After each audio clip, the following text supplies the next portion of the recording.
Alright, back onto this thing. So I was using this thing the other day, and then it stopped working properly. It only wanted to run on like half choke. So, pretty sure what happened. In fact, I know exactly what happened. So since it's a metal tank, and I had left some gas in it, even though it was stabilized, since I only use this thing a couple times a year, only in the fall, that gas got mixed with rust and went bad. I did siphon it out and put fresh, but even the fresh stuff got contaminated by rust as well. So halfway through using the thing, it sucked up crap, and what happens is there's a secondary bowl inside of here, and the primary pickup tube is in that area, and I guarantee that inside that little bowl it's all filled with crappy gas.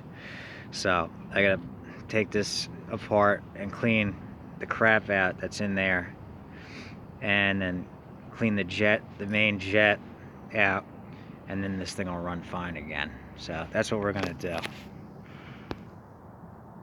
Alright, these are a little bit trickier to work on than the float bowl ones because of how they're set up, but after you've worked on a couple, they're not bad either. Hardest part about these is getting to these bolts that hold it on over here on the side, but I was able to get the one from the top, and the other one you just crack loose with a slotted screwdriver like so, and then it turns. Once you get it loose, you can use your finger and get that out. And then there's that 3 Phillips heads up top here. The newer ones I think are a Torx, a T30, something like that. And then there's one 3/8 right there, and then this whole thing comes off. But I think I'm just gonna pull the carburetor up and out of here so I can get to that bowl I was talking about. So we're gonna see what it looks like in there. Yep, I knew it. See down in there? See that sediment? See if we can get a good look at that. Look at that. Get all that crap down in there. That's why it would not run properly. So the way this system works is like this.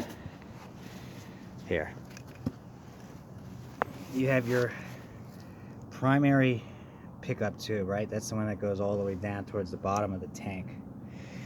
Picks up the gas, and then it runs it into this secondary tube.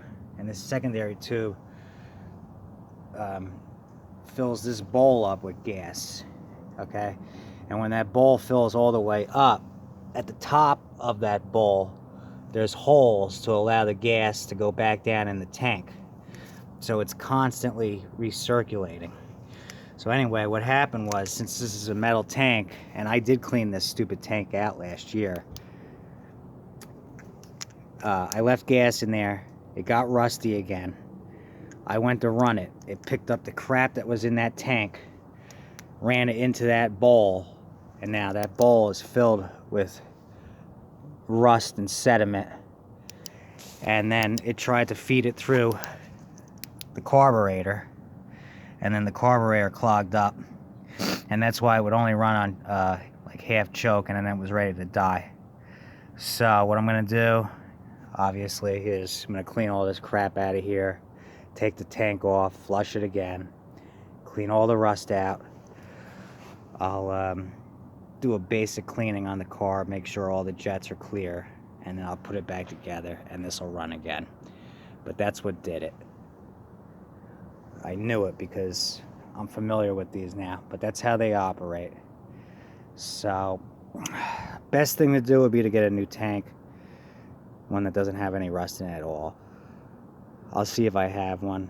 If not, you could put nuts and bolts in here, shake it clean, use some muriatic acid, clean out the tank, and then it'll be good. The problem is it will rust again. So the way you prevent that is drain the tank all the way at the end of the season. The problem with this setup is it's difficult to do that because you have to take everything apart to drain that gas out of there. So catch-22 there, but it's either run it completely dry so the stuff isn't sitting in there, or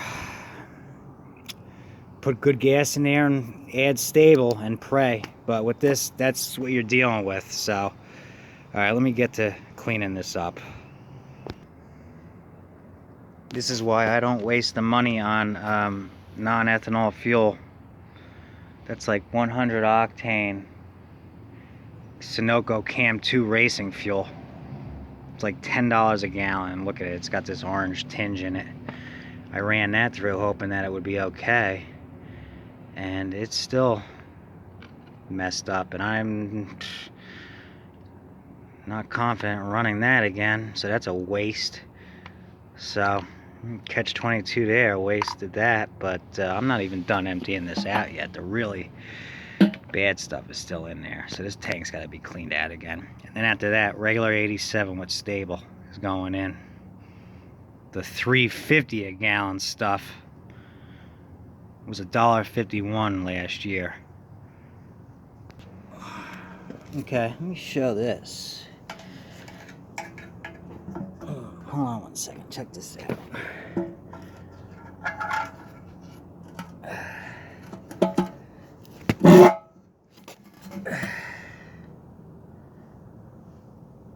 Here's what I'm pulling out of there.